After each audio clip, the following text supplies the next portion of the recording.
Hi, it's Therapy Thursday again. So I wanted to come in and change the focus a little bit on this Therapy Thursday from the physical to the mental.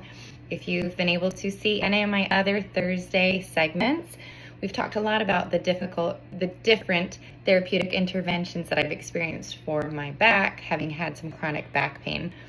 But today's therapy session from one person who needs and has experienced therapy to another, the topic's mindfulness. Now, I also have a blog called Motherhood and Mindfulness, and the reason that this topic is near and dear to me, just as much as the previous topic was, is because I think sometimes we all have an experience of hardship that changed us and we grew from and we learned from. And it inspires us to want to speak to others on that topic in hopes that they would be able to experience comfort and strength and guidance. I think that's maybe where mentorship comes from, is just it's so important to have someone who is ahead of us in a journey, and to also support someone who is in the beginning of that journey, because we all are on a journey, and this journey is important in our lives, but we can't do it alone. So for me, this topic of mindfulness became very apparent that it was something I was going to need to practice because of some areas of life that I guess you could call long-suffering, areas of life where there's not really an end in sight. It's kind of something that you're going to have to navigate for a long time. And if you were to sit in the heaviness and the weight of that grief and sorrow, you could be in a dark place for a really long time.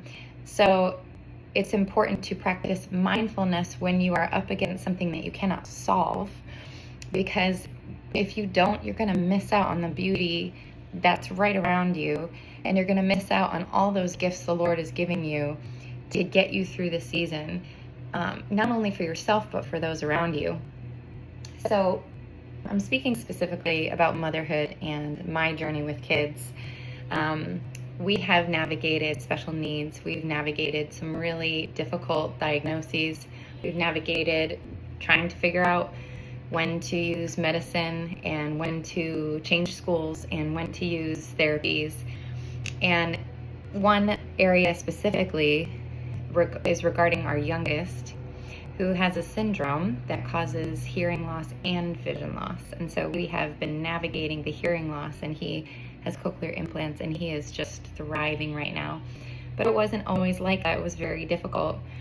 And so there were moments in that journey where when he started to speak and use words and hear reliably, and his language just exploded, and then he started to be able to communicate better with others and understand what they were saying, those moments were priceless.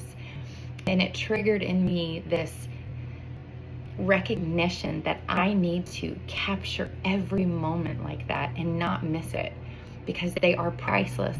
And as much as they came with grief and heartache, they came as a gift, as a treasure, and probably something that I would not have appreciated having not had gone through the worry and the struggle and the heartache that led up to those moments of priceless beauty. Now, we do have stuff lingering ahead of us that we're not sure how it's going to turn out when it comes to vision. Usher's syndrome, type 2 specifically, vision loss appears in adolescence and beyond, and it can develop in different ways, whether it's peripheral vision loss, tunnel vision, pinpoint vision, and blindness. And so we do not know what our son's story is going to be like. He's 9 years old now, and that is something that sits heavy. And if we were to live in fear of it every day, then we would not be living life. And so we practice mindfulness, recognizing every moment of gift and beauty and pricelessness that the Lord gives us, and recognizing every moment that He has gotten us through something that we didn't think we were going to be able to get through. Because in remembering that, we are equipping ourselves with whatever comes tomorrow, because He is a good God no matter what.